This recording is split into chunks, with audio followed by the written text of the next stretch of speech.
Hi friends, ఇప్పుడు మనం trading view app use చేసి సెట్టింగ్స్ ఎలా యాడ్ చేసుకోవాలనేది ఒకసారి చూద్దాం. నిఫ్టీ 50కి సంబంధించి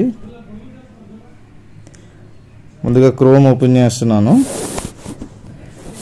క్రోమ్లో మనకి సెట్టింగ్స్లోకి వెళ్ళిన తర్వాత ఇక్కడ డెస్క్టాప్ సైట్ అని ఉంటుంది. అది టిక్ మార్క్ చేసుకుంటే సిస్టంలో ఎలాగైతే ఓపెన్ అవుతుందో అలా ఓపెన్ అవుతుంది అనమాట. సర్చ్లో ట్రేడింగ్ వ్యూ అని టైప్ చేసి సెర్చ్ చేస్తున్నాను. ఇలా సైట్ అయితే ఓపెన్ అవుతుంది. ఇలా సైట్ ఓపెన్ అయినప్పుడు ఇక్కడ గెట్ స్టార్టెడ్ ఉంది కదా పైన రైట్ సైడ్లో. వన్స్ మెయిల్ ఐడి తీసుకున్న తర్వాత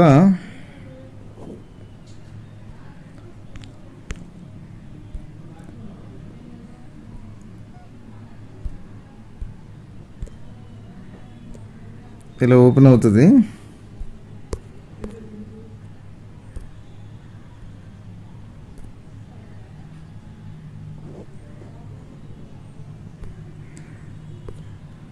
మన ఇండిసెస్ పైన సెర్చ్ చేసినప్పుడు సెర్చ్ మార్కెట్స్ అని క్లిక్ చేస్తే ఇక్కడ సింబల్స్ అని ఆప్షన్ కనిపిస్తుంది కదా, అందులో మనకి ఇండిసెస్ అని కొట్టాలన్నమాట.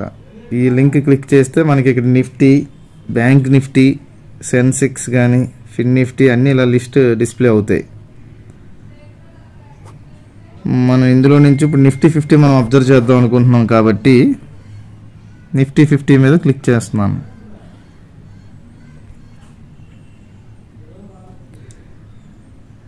చార్ట్ ఇలా ఓపెన్ అవుతుంది ఫ్రెండ్స్.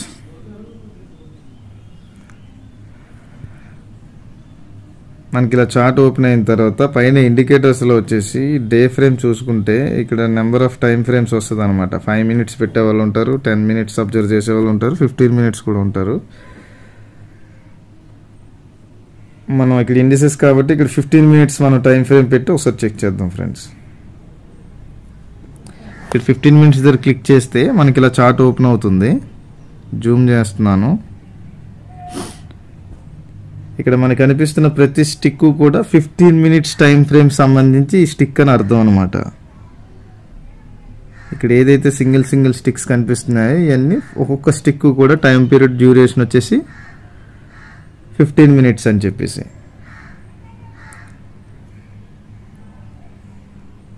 ఇక్కడ పైన క్లిక్ చేస్తే మనకి బ్యాంక్ నిఫ్టీ ఒకవేళ చూడాలనుకుంటే నిఫ్టీ ఇలా ఎరేజ్ చేసి బ్యాంక్ నిఫ్టీ మీద క్లిక్ చేస్తే బ్యాంక్ నిఫ్టీ చార్ట్ ఓపెన్ అవుతుంది. సేమ్ 15 minutes టైం పీరియడ్లోనే మనం చూస్తున్నాం. ఇది కూడా అంతే సేమ్. ప్రతి స్టిక్ కూడా 15 minutes టైం పీరియడ్ ఉందని అర్థం. మనం ఏమైనా ఇందులో ఈ చార్ట్కి సంబంధించి ఏదైనా ఇండికేటర్ యాడ్ చేయాలి అనుకుంటే ఒకవేళ ఈ పైన కనిపిస్తుంది కదా టైం ఫ్రేమ్ పక్కన క్యాండిల్ స్టిక్ పక్కన ఇండికేటర్స్ అని ఉంది. పైన ఇండికేటర్స్ అని క్లిక్ చేస్తే ఇక్కడ సెర్చ్ బార్లో మనం ఏదైతే ఇండికేటర్ యాడ్ చేయాలనుకున్నామో ఆ ఇండికేటర్కి టైప్ చేయాల్సి వస్తుంది. ఎగ్జాంపుల్కి మూవింగ్ యావరేజ్,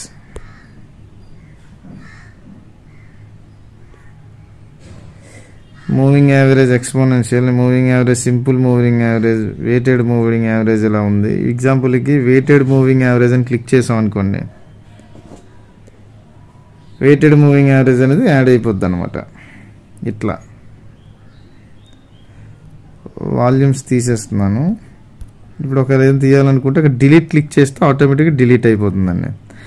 ఇప్పుడు ఈ లైన్ ఉంది చూసారా బ్లూ కలర్ లైన్లోని, ఇది వెయిటెడ్ మూవింగ్ యావరేజ్ ఒక ఇండికేటర్ని మనకి ఇండికేట్ చేస్తుంది చార్ట్ పైన. దాన్ని ఒకవేళ సెట్టింగ్స్ చేంజ్ చేయాలనుకున్నారనుకోండి, ఇక్కడ చూసారా moving average, weighted moving average అని దాని మీద క్లిక్ చేస్తే hide symbol, settings, delete symbol ఇలా 3 కనిపిస్తున్నాయి కదా. ఇక్కడ సెట్టింగ్స్లోకి వెళ్ళాలన్నమాట. ఇది లెంత్, వెయిటెడ్ మూవింగ్ యావరేజ్ యొక్క లెంత్ మనం ఇప్పటికప్పుడు చేంజ్ చేసుకోవాలంటే ఇక్కడ చేంజ్ చేసుకుని 50 పెడుతున్నాను. Source okay. ఇలా వస్తుంది. 50 మూవింగ్ యావరేజ్ కింద చేంజ్ అయిపోయింది అనమాట. ఒకవేళ స్టైల్ చేంజ్ చేసుకోవాలనుకుంటే, ఒక లైన్ మరీ చిన్నగా ఉంది, కొంచెం చూడడానికి డిస్ప్లేలో సరిగ్గా కనిపించట్లేదు అనుకున్నట్టయితే ఇక్కడ స్టైల్లోకి వెళ్ళి దాని యొక్క లైన్ విత్ని కూడా మనం కలర్ చేంజ్ చేసుకోవచ్చు. డిఫరెంట్ కలర్స్ ఉంటాయి. మనం ఏ కలర్ కావాలంటే ఆ కలర్ సెలెక్ట్ చేసుకొని కొంచెం మీద స్క్రోల్ చేసి థిక్నెస్ అని ఉంది కదా కిందన, థిక్నెస్ దగ్గర మనం ఏదైనా క్లిక్ చేస్తే కొంచెం దాని యొక్క స్ట్రెంగ్త్, ఆ థిక్నెస్ లెంత్ పెరుగుతుంది అనమాట. కొంచెం చూడడానికి క్లియర్గా ఉంటుంది కదా. కలర్ బ్లాక్ కింద చేంజ్ చేశాను, కొంచెం థిక్నెస్ పెంచాను. ఓకే, డిఫాల్ట్గా ఉన్నవి అలాగే ఉంచేస్తారు. ఓకే చేస్తే సేవ్ అయిపోతుంది ఆటోమేటిక్గా. ఇప్పుడు మనం వెయిటెడ్ మూవింగ్ యావరేజ్కి మనం లెంత్ 50 ఇచ్చాము, స్టైల్ వచ్చేసి కొంచెం బ్లాక్ కలర్లో పెట్టుకొని కొంచెం థిక్నెస్ పెంచుకున్నాం అనమాట. దీన్ని ఓకే అని పెడితే తీసుకుంటుంది. ఇప్పుడు చూడండి, జూమ్ తగ్గించిన తర్వాత వెయిటెడ్ మూవింగ్ యావరేజ్ యొక్క ఇండికేటర్ని ఈ బ్యాంక్ నిఫ్టీకి మనం యాడ్ చేసాం అనమాట. అది ప్రొసీజర్. చూడండి, ఇప్పుడు వెయిటెడ్ మూవింగ్ యావరేజ్ 50 ఉన్న లైన్ మనం డిస్ప్లేలో చూడగలుగుతున్నాం చార్ట్ పైన, బ్యాంక్ నిఫ్టీ చార్ట్ పైన, 15 మినిట్స్ టైం ఫ్రేమ్లో ఉన్న చార్ట్ పైన. ఇది ఫ్రెండ్స్ మనకి ట్రేడింగ్ వ్యూలోని మనం మెయిల్ ద్వారాగా ఇచ్చుకున్నది. మనం లాగిన్ అయిన తర్వాత మనం చార్ట్ ఇలా ఓపెన్ చేసుకొని టైం ఫ్రేమ్ 15 మినిట్స్లో ఇలా పెట్టుకున్న తర్వాత వెయిటెడ్ మూవింగ్ యావరేజ్ అనే ఇండికేటర్ని దాని యొక్క లెంత్ 50 పెట్టుకొని కొంచెం దాని కలర్ చేంజ్ చేసుకొని థిక్నెస్ పెంచుకుంటే మనకి డిస్ప్లే అయ్యే విధానం ఇలా ఉంటుందన్నమాట.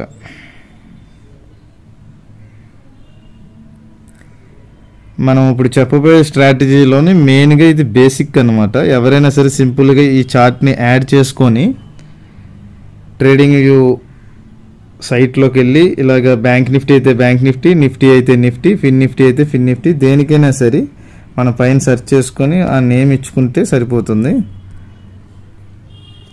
నేను నెక్స్ట్ చెప్పబోయే స్ట్రాటజీలో ఎలా మనం ఇన్కమ్ జనరేట్ చేయొచ్చు అని నెక్స్ట్ చెప్పే స్ట్రాటజీకి మెయిన్గా ఇది బేసిక్ థింగ్ అనమాట. అందుకని దీన్ని ఒక వీడియో చేసి మీకు పెడుతున్నాను.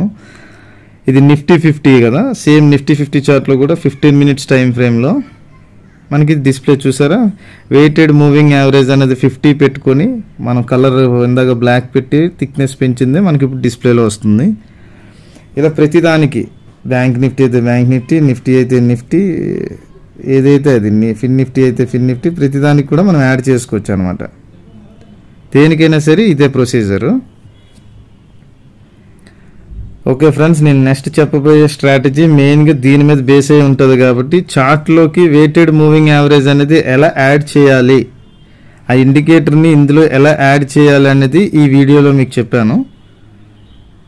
నెక్స్ట్ వీడియో ఈ స్ట్రాటజీని, ఈ మూవింగ్ యావరేజ్ వెయిటెడ్ మూవింగ్ యావరేజ్ని మనం ఇండికేటర్లో పెట్టి ఎలాగ డబ్బులు ఎర్న్ చేయాలి, ఈ స్ట్రాటజీ ఎలా వర్కౌట్ అవుతుంది, దీని నుంచి మనం ఎలా అమౌంట్ జనరేట్ చేయగలం, ఎంత ఇన్వెస్ట్మెంట్ ఉండాలి, ఎంత స్టాప్ లాస్ పెట్టుకోవాలి, ఎంత టార్గెట్ పెట్టుకుంటే మనం సక్సెస్ అవ్వగలం ఈ ట్రేడ్లో అనేది నీకు దీని తర్వాత వీడియోలో మీకు చెప్తాను ఫ్రెండ్స్. Thanks for watching.